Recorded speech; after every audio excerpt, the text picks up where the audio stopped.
for the important update there. We'll keep an eye on those negotiations. Southern states are one place to look as this reopening phase begins. The lead scientist on one often cited coronavirus model says his new numbers indicate the South will not be as hard hit as earlier projections suggested. There's been more social distancing across the country than I think we expected, even in some of the states that haven't had as strong mandates. So that's going to factor into our new estimates that will come out with tomorrow. It looks like a number of states in the South, for example, will have smaller epidemics than we were expecting. Tennessee's effort to move toward a reopening includes offering free testing beginning this weekend. Joining me now, Dr. Aaron Millstone. He's a pulmonologist at Williamson Medical Center in Franklin. Doctor, it's good to see you again.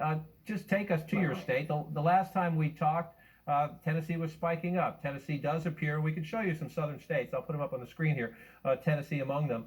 You do see the blue line is Tennessee. If we put this graphic up there, it seems relatively flat, and thankfully so far, any case is horrible, but the count seems lower than many other states. Are you encouraged in Tennessee, and what is, if there's been success, what's the reason? Well, John, I think we are encouraged. And first, I just want to take a moment and thank the thousands of Tennesseans who've been supporting literally thousands of healthcare workers who are speaking up for the well-being of their patients, their colleagues, their neighbors. The IHME report that you just mentioned shows that the stay-at-home order that we fought for is working. It's clear that physical separation mitigates the strain on our Tennessee hospitals, on healthcare workers, and that we are saving lives in communities. But you have to keep in mind that these models are based on what we're doing today.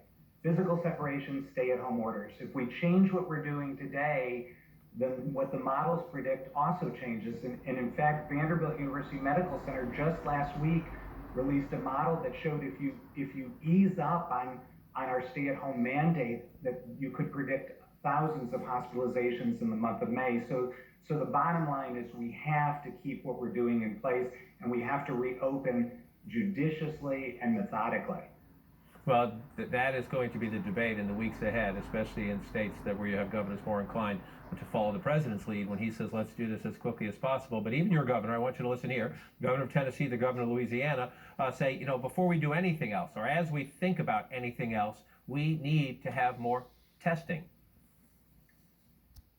I've directed our Unified Command Group to rapidly expand our COVID-19 testing capacity all across Tennessee.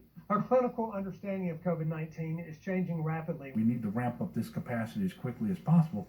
There's more testing so that we can find out sooner when someone has COVID-19, then do the contact tracing necessary to isolate those individuals that they've come into contact with. And that's really how you can reopen the economy.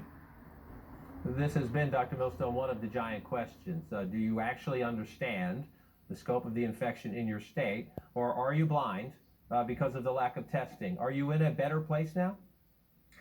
I think that both governors are correct, that we really can only reopen the economy in these southern states when there is both acute testing, doing nasopharyngeal swabs, but also antibody testing for everyone to help us determine who's protected, who is not, to find out who's actively infected, who is not actively infected. And until we have that wide utilization of testing, we are a little bit on the blind side. The problem with testing this weekend and doing free testing over a single weekend is that I may be negative today if I test today, but if I get sick tomorrow or on Saturday or on Sunday, then unfortunately I may not know if I'm infected. And I think we also need to really work hard to protect our healthcare workers going forward. You saw the CDC report just a few days ago that showed over 9,000 healthcare workers have been infected with COVID-19 and almost 30 have died. So we've got to do better than we are today. Dr. Millstone, again, appreciate your perspective. More importantly, appreciate the work of you and all of your colleagues across the state and across the country, helping to keep us both informed and safe. It's critically important. Thank you. Thank you, John. Thank you, sir. Tomorrow night, CNN takes a look at coronavirus in communities of color.